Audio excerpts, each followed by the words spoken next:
বিনামূল্যে এই সেবার সহযোগিতা, এই সুযোগ পাবেন, এর থেকে যেন না কেউ বঞ্চিত হন।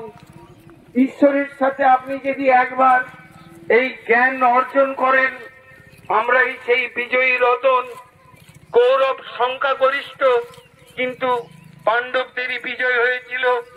সেই পাণ্ডবপতি, সেই ব্রহ্মকুমারী সংস্থার এই ভাই বোনদের নিয়ে আমাদের আজকের এই বিরাট বিশাল কর্মসূচি, আমাদের এই শান্তি যাত্রাটি এই পথ দিয়ে এগিয়ে চলেছে।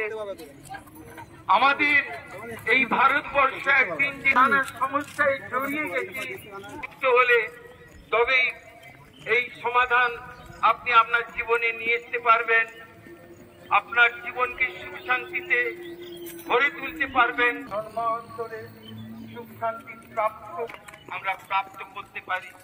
ঈশ্বর আমাদের স্বীকৃতি দিতে এসেছেন, আমি তোমার পিতা, তুমি আমার সন্তান।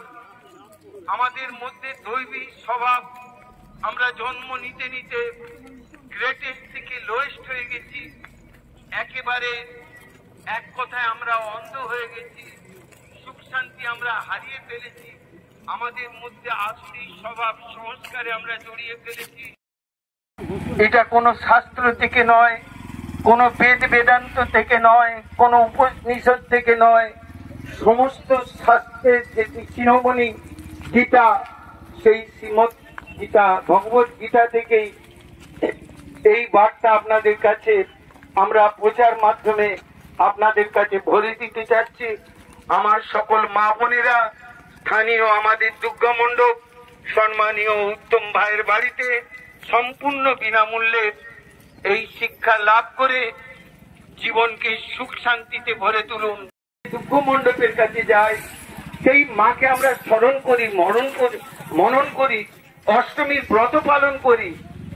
সত্যি তো তিনি যদি আমাদের মা হন, তাহলে আমরা তো তার সন্তান। তাহলে একটা মায়ের মধ্যে যতগুলো দৈবিক গুণ রয়েছে, আমি প্রকৃতই যদি তার সন্তান হই, আমার মধ্যেও ততগুলোই গুণ থাকে। কেউ বলবে না যে এটা সত্যি, এটা